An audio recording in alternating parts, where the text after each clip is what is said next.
to be here with all of you today. I am a Bahamian and proud to be a Bahamian. My grandmother and grandfather immigrated from the Bahamas, and my granddaddy came to work on the Flagler Railroad. And they settled in Coconut Grove.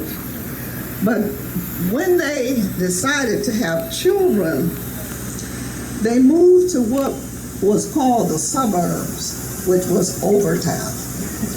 So my grandmother was a small business owner, and she bought row houses that she rented to people. So she was strong and tall, and every day she wore a hat, and her name was Frederica. So that is where I get my name, and that is where I get my hats.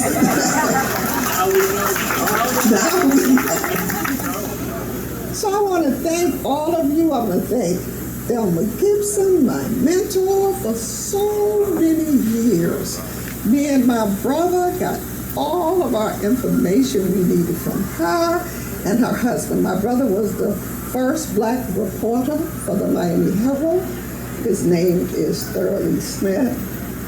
And the Sydney Learner, and also the Miami Chamber, the Convention and Visitors Bureau. I am so pleased to be here today with our Consul General Mackey. And of course, we have I guess I call them the first gentleman and first lady of the Bahamas, the ambassador who has joined us today. My good friends. I'm so happy that all of them are here. When I was growing up, there was tension between Bahamians and other black people who came from Georgia and other places here to settle. And I'm sure Thelma is listening very carefully. And so one day I was going to school, and this little girl said, she called me a Nassau. She said, my mama said that you're a Nassau. So then I said, I went home and I asked my mother, I said, Mother, what is a Nassau? So she said, a Nassau? She said, why did you ask me that? I said, a little girl called me a Nassau. So she said, the next time she calls you that, you tell her that a Nassau means that you're strong, that you're smart, that you're intelligent, that you're gonna be somebody, and that you're gonna go to college. And you tell her that's what a Nassau means. And that's how we were raised, to be strong. And all of the families, there's so many Bahamian families that I have known through the years, and I always had the goal of establishing something to put the Bahamas on the map. But the question always became money, money, money. We have Little Havana, big time. We have Little Haiti, big time. Where is Little Bahamas?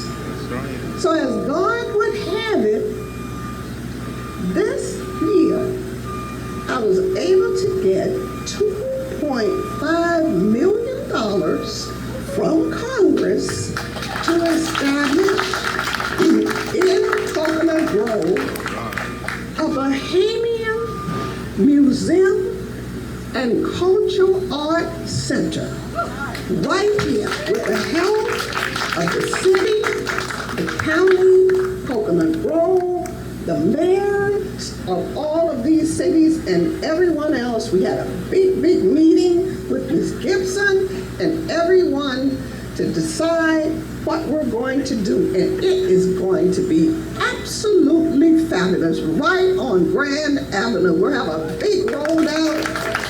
The The Bahamas has brought in, we have a letter of support, the county has brought in, the city has brought in. So we're looking for this wonderful, amazing day when we can all walk down Grand Avenue and through Coconut Grove and have signs posted that say, Little Bahamas.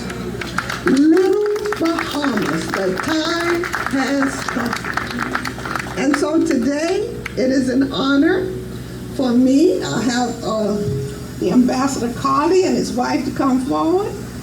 I'm going to put this day in the Congressional Record in Congress. Ms. Mackey, you want to join us?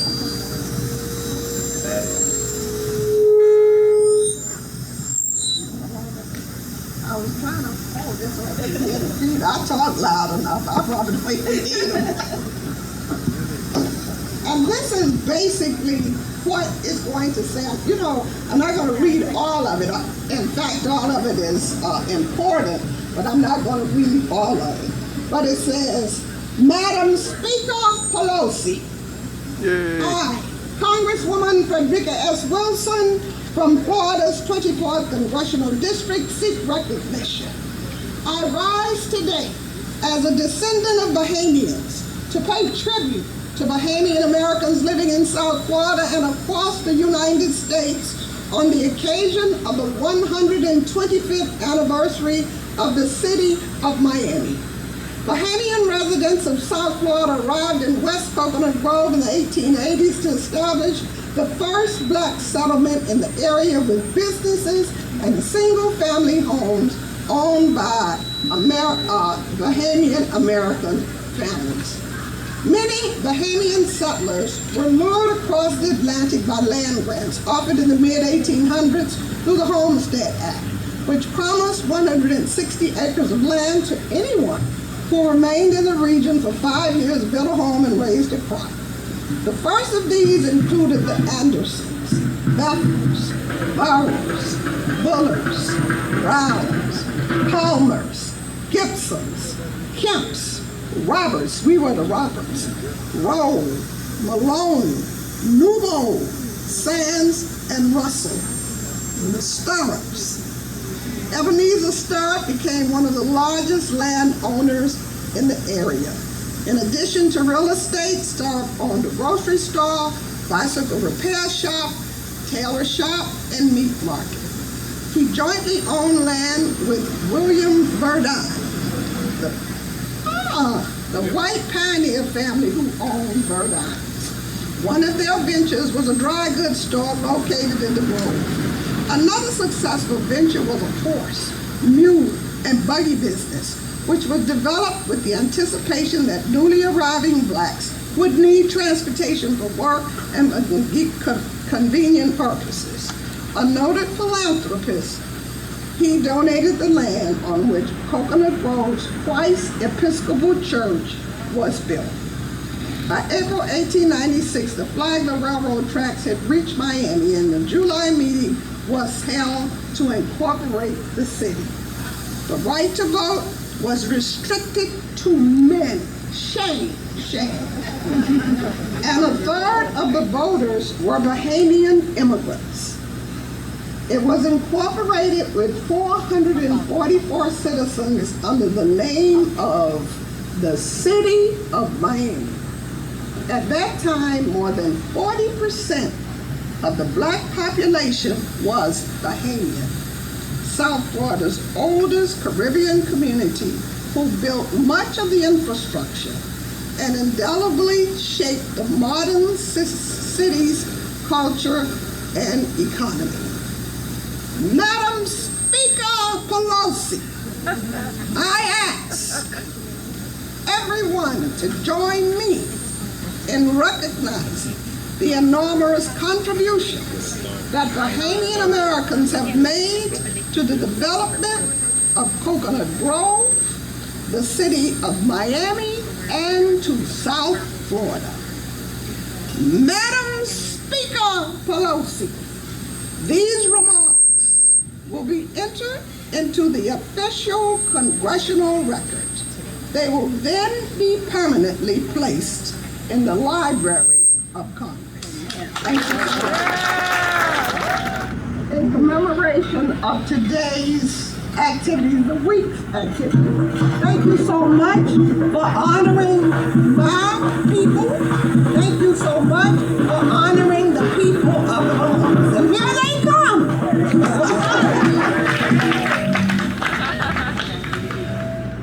This woman is a Bahamian.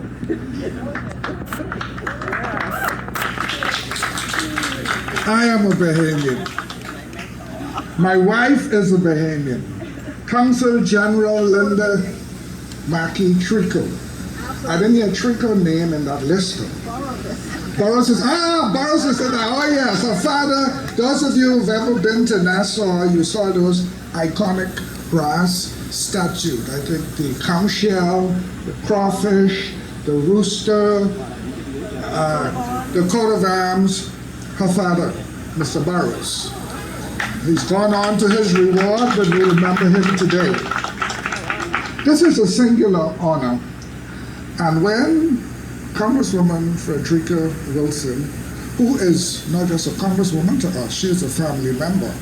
She dined at my table in Nassau, so she's an AKA like my wife, and that's big for them.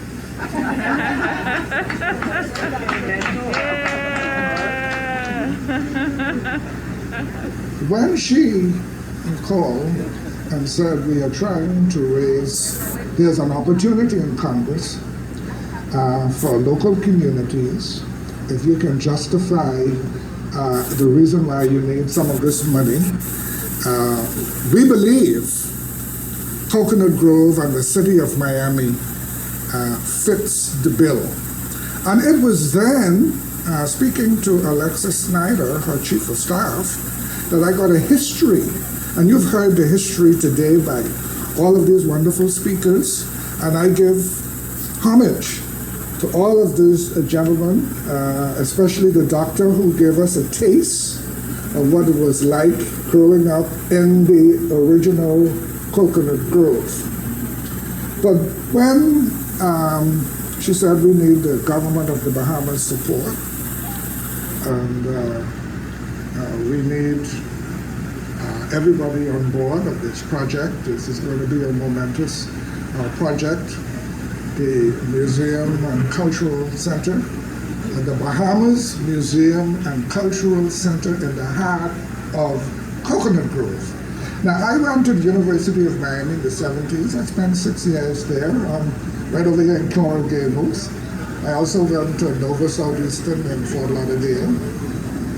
And in those days, Grand Avenue used to be humming with the music of John Cano and the Gumbe.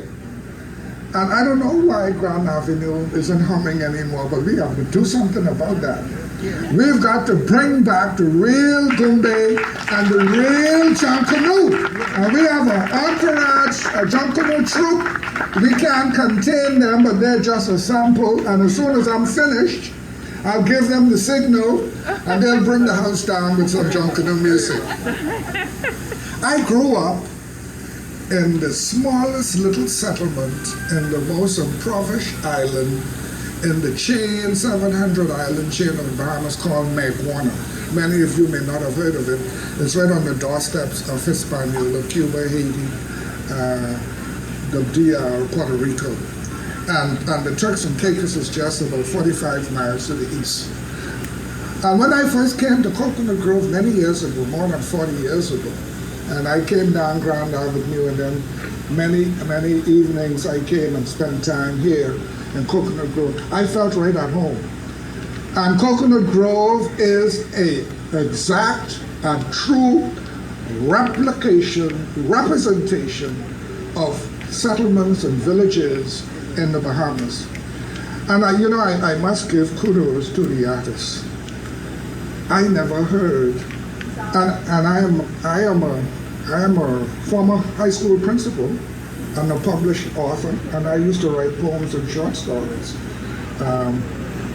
And when I heard her make that presentation, not only reading the poems, but going back to the Bahamian vernacular, the real Bahamian vernacular, those of you who speak the Queen's English, or the Congresswoman Pelosi kind of English.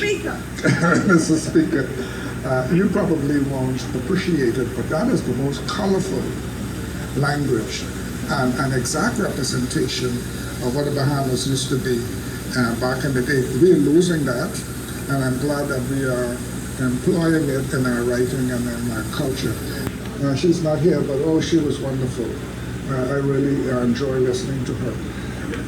I just want to, again, on behalf of the most honorable Dr. Hubert Minnis, Prime Minister of the Bahamas, and the Cabinet and Government of the Bahamas, and the people of the Bahamas, and Bahamians in Florida and Bahamians in the diaspora across the United States.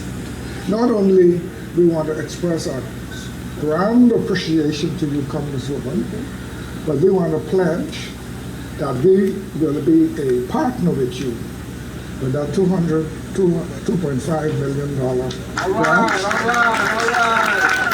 We will be a partner with you until that becomes a reality, and I understand that you're purchasing a building next to a theater. And there are plans long-term to acquire the theater so that that whole area is going to become Bahamian. And we are with you, 100%. Thank you for having us here today. It's been a pleasure. It's been a pleasure meeting you all.